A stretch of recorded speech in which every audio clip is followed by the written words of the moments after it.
नागपुर में गूंजा जय जगन्नाथ का नाम। नागपुर की गलियों में होने वाला है श्रद्धा, शक्ति और संस्कृति का महासंगम। भगवान इस साल में पहली बार आपको दर्शन देने के लिए रथ पे सवार होकर आए हैं। यदि मौका मिले तो जरूर उसका एक अंग बने, रूप बने, स्वरूप।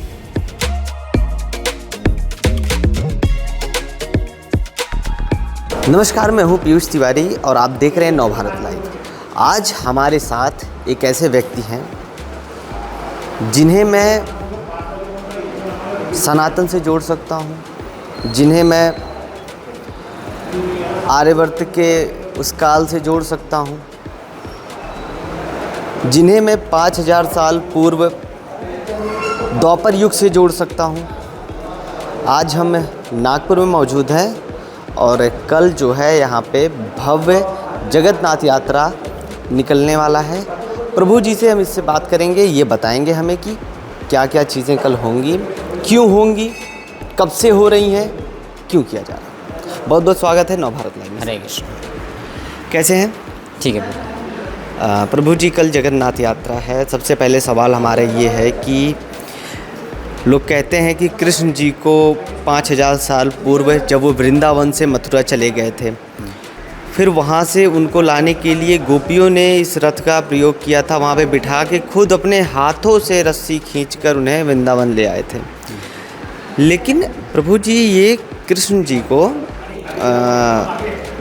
जगन्नाथ रथ पे क्यों, जगन्नाथ यात्रा का नाम क्यों दिया गया है, उसी रथ पे क्यों बिठाया जाता है? ओके। तो भगवान कृष्ण ही जगन्नाथ है। जगन्नाथ मतलब जगत के नाथ।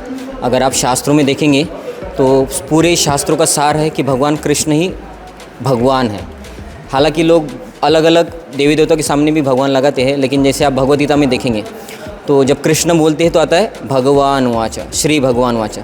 अर्जुन बोलते तो आता है अर्जुन वाचा। मतलब व्यास जी ने सब शास्त्र लिखे, वो भी बोलते कि भगवान कृष्ण है। भगवान मतलब पूरे जगत के नाथ, तो इसलिए कृष्ण भगवान को जगन्नाथ बोला जाता है। तो ये जगन्नाथ मतलब कृष्ण ही है। और रही बात की यात्रा क्यों करते हैं और ये कहाँ से कब हुआ था, कैसा हुआ था, तो हुआ ऐसा था कि भगवान द्वारका में थे, वहाँ से एक बार कुरुक्षेत्र गए थे।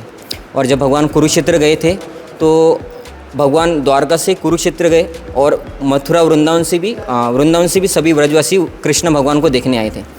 तब भगवान 100 साल के बाद राधा रानी को मिलने वाले थे, क्योंकि 100 साल का गैप हुआ था उनके बीच में। जब भगवान वृंदावन छोड़ दिए, मथुरा गए, मथुरा से भगवान द्वारका शिफ्ट हुए और द्वारका से ही फिर आना जाना इधर उधर चल रहा था भगवान का। तो वृंदावनवासी को तब से मिले नहीं थे, तो इसलिए फिर जब वृंदावनवासी को पहला चांस मिला कि इतने सालों बाद मिलना है, तो कुरुक्षेत्र में वो गए भगवान को मिलने के लिए। और जब जगन्नाथ, बलदेव, सुभद्रा तीनों भी रथ पे थे, तो अभी साहजिक है कि भगवान अभी कुरुक्षेत्र से द्वारका ही जाएंगे, क्योंकि अभी वो द्वारका में रह रहे। लेकिन वृंदावनवासी चाहते हैं, गोपियाँ चाहती है स्पेशली कि भगवान वृंदावन आए। उनको जाना किधर है?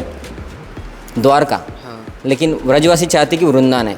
तो उन्होंने क्या किया, भगवान के रथ के घोड़े को छोड़ दिया और रस्सी लगा के खुद उन्होंने खींचा वृंदावन की तरफ।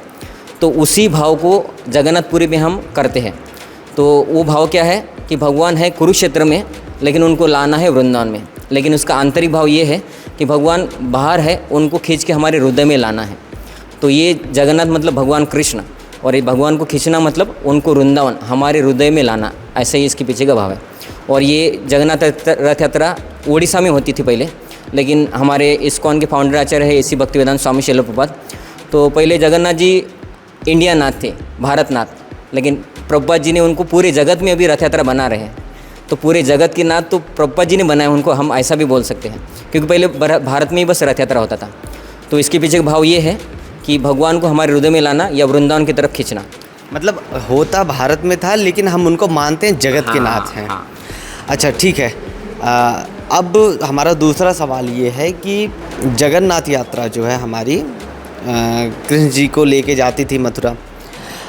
अब मथुरा में मैं मथुरा वाले कृष्ण भगवान को मानूं या फिर महाभारत वाले कृष्ण भगवान को मानूं? ओके, तो मानना कृष्ण भगवान मथुरा में हो या महाभारत में हो, भगवान एक ही है। बस महाभारत में जो उन्होंने शिक्षाएं दी, क्योंकि भगवान का जो प्रयोजन था, भगवान अवतार क्यों लेते हैं, तो यदा यदा धर्मस्य ग्लानिर्भवति, जब धर्म में ग्लानि होती है तो अधर्म का नाश करने के लिए आते हैं। लेकिन इस बार भगवान ने डिसाइड किया था कि मैंने ऑलरेडी इतने सारे राक्षसों को मारा, अब ये जो कौरव है उनको मारना है। लेकिन अर्जुन बोल रहे थे कि मैं मारूंगा नहीं, तो भगवान तो चाहते हैं, भगवान को जो करना है वो तो भगवान करेंगे। तो भगवान ने अर्जुन को उकसाया कि तुम फाइट करो, क्योंकि अधर्मी लोगों को राज्य नहीं जाना चाहिए। तो मथुरा कृष्ण, वृंदावन कृष्ण, द्वारका कृष्ण सभी एक ही है, बस भगवान उधर मारने के लिए अर्जुन को बोल रहे हैं। हालांकि भगवान खुद आए हैं मारने के लिए, लेकिन भगवान खुद मारे या उनके एजेंट्स मारे वो भगवान का ही प्लानिंग है।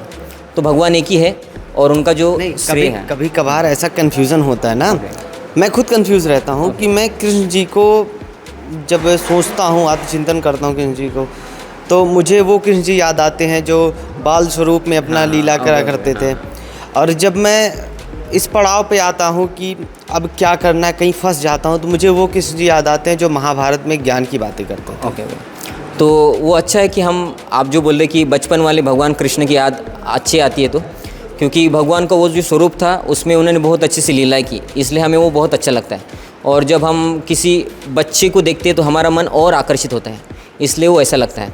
लेकिन भगवान के बड़े और छोटे में अंतर नहीं रहता है, क्योंकि हम जैसे अभी आप बचपन में होंगे और बड़े होंगे तो आपका समझ में अंतर होता है, भगवान की समझ में अंतर नहीं रहता है। भगवान बचपन में भी भगवान ही थे, बड़े होने के बाद भी भगवान ही थे, लेकिन हमारा भगवान की तरफ देखने का जो पॉइंट ऑफ व्यू रहता है वो हमारा एक्सटर्नल दृष्टि रहता है कि हम भगवान को बच्चे समझ रहे हैं, मतलब उनको समझ में नहीं आता है। और भगवान लीला भी करते कि समझ में नहीं आता है, लेकिन तब भी भगवान थे। कैसे? क्योंकि तब भी वो राक्षस को मारते थे, बड़े होने के बाद भी मारते थे। बिल्कुल ऐसा, बिल्कुल बिल्कुल। अच्छा, इस्कॉन और क्या कर रहा है इस जगन्नाथ यात्रा पर? तो हमारा इस्कॉन नागपुर की तरफ से हम कल जगन्नाथ रथ यात्रा निकाल रहे हैं, क्योंकि कल मैक्सिमम लोगों को छुट्टी रहती है। और हमारे पास भी जगन्नाथ बलदेव सुभद्रा की विग्रह है, और अभी उन विग्रहों को हम कल 12 बजे मेयो हॉस्पिटल के पास लेके जाएंगे। उधर पहले कुछ हमारे जो विशेष अतिथि है वो पूजा करेंगे, उनके बाद 12 बजे सभी भक्तों को रथ यात्रा शुरू हो जाएगा। मतलब रस्सी दिया जाएगा, एक तरफ माताएं खड़ी हो जाएंगी, एक तरफ जो जेंट्स है प्रभु जी लोग वो खड़े हो जाएंगे, और सभी लोग भगवान के रथ को खींचेंगे। भगवान को व्हीकल नहीं खींचेगा कोई, भक्त खींचेंगे। कहाँ खींचेंगे? वृंदावन में, अपने हृदय के वृंदावन में, या वृंदावन में डायरेक्ट ऐसा। और ऐसे खींचते खींचते हम भगवान जगन्नाथ जी को मेयो हॉस्पिटल से खींचेंगे, और ऐसा करते करते इतवारी, बड़का चौक, महल से वापस 6 बजे तक मंदिर में आ जाएंगे, नागपुर मंदिर में। और यहाँ पे फिर एक बहुत बड़ा भव्य प्रोग्राम भी होगा। एक हमारे सन्यासी है, उनका नाम है श्री कृष्ण चैतन्य स्वामी महाराज। वो हालांकि अमेरिकन बॉर्न पर्सन है, लेकिन वो सन्यासी है, उन्होंने सनातन धर्म स्वीकार किया है और ये भगवद गीता भागवतम की शिक्षा को प्रचार कर रहे हैं। वो इधर प्रवचन करेंगे, डांसिंग कीर्तन करेंगे, वो बहुत अच्छे से कीर्तन करते हैं, डांस करते हैं। उसके बाद सबके लिए प्रसाद भी होगा। तो ऐसा हमारे एक ओवरव्यू है कल के जगन्नाथ रथ यात्रा का। अच्छा, ये सवाल आपको थोड़ा अटपटा लगेगा जो मैं पूछने वाला हूँ। ये इसलिए है कि क्योंकि आप लोग तो जगन्नाथ यात्रा निकालते हैं, हम रामलीला करवाते हैं, हम कृष्ण लीला करते हैं, लेकिन कभी कभार कुछ चीज़ें अभद्र दिखती हैं कृष्ण जी के रूप में। अभी किसी एक्ट्रेस का फ़ोटो वायरल हुआ था, वो काली का रूप थी, लेकिन उसने अभद्र कपड़े पहने थे। अगर ऐसा चीज़ें होती तो इसके लिए आप क्या कहना चाहेंगे लोगों को कि कृष्ण लीला के समय या यात्रा के समय या किसी चीज़ के समय आप उस भेष में हैं जिससे आपको सामने वाला किसी प्रभु से जोड़ता, किसी भगवान से जोड़ता है, आस्था का विषय हो जाता है, उस विषय पे आप क्या कहेंगे कि ऐसे लोगों को क्या करना चाहिए और क्या नहीं करना चाहिए? तो ये सब चीज़ में सबसे इम्पोर्टेंट है उपदेश। उन्होंने अच्छे व्यक्ति से उपदेश सुनना चाहिए, क्योंकि हमारा सनातन धर्म जो है वो गलत कुछ नहीं है, लेकिन हम उनको अच्छे से पढ़े नहीं हैं और फैशन, सनातन धर्म के साथ फैशन करने के लिए जाते हैं, तो ऐसे कुछ अभद्र चीज़ें सामने आती हैं, जिसकी वजह से लोगों का विश्वास होता है कि अगर ये ऐसा धर्म है उससे अच्छा तो फिर नॉर्मली अच्छा है। तो इसीलिए उनके लिए ये हमारा उपदेश है कि हमें सनातन धर्म को अच्छे गुरु से सीखना पड़ेगा। क्योंकि जैसे आप इस्कॉन में देखेंगे कि इस्कॉन में फॉरेनर लोगों को भी हम धोती कुर्ता और साड़ियाँ पहनाते हैं। जो विदेशी स्त्रियाँ हैं वो साड़ी पहनती हैं, उनका वेश तो अलग है, परंपरा। हाँ, वो हमारा परंपरा है। तो हमारे शास्त्रों का अगर हम अच्छे से समझेंगे तो ये चीज़ नहीं करेंगे। होता क्या है, हमको फेमस भी होना है, लेकिन शास्त्र को यूज़ करके या सनातन धर्म को यूज़ करके, और हम फैशनेबल वीडियो बनाने की तरफ जाते हैं ताकि हमारे फॉलोअर्स बने, तब ये सब चीज़ होने का संभावना होता है। इसलिए हम सनातन धर्म को जब रिप्रेजेंट करते हैं तो हमको एग्जैक्टली वो सनातन धर्म जो व्यक्ति फॉलो कर रहा है उनसे गाइडेंस लेके वैसे वीडियो बनाना चाहिए या वैसा पोशाक पहनना चाहिए, ताकि ये अपसंप्रदाय बोला जाता है उसको, कि गलत धारणाएं समाज में ना आए हिंदू समाज के बारे में। बिल्कुल।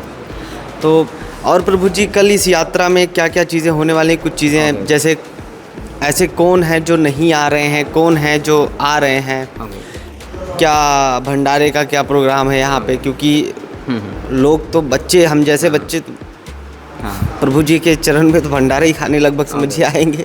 जो यहाँ पे लोग बच्चे पढ़ रहे हैं, लिख रहे हैं, स्कूल वाले हैं, रथ तो खींचेंगे ही, उसके बाद भंडारे का भी उन्हें वेट रहता है।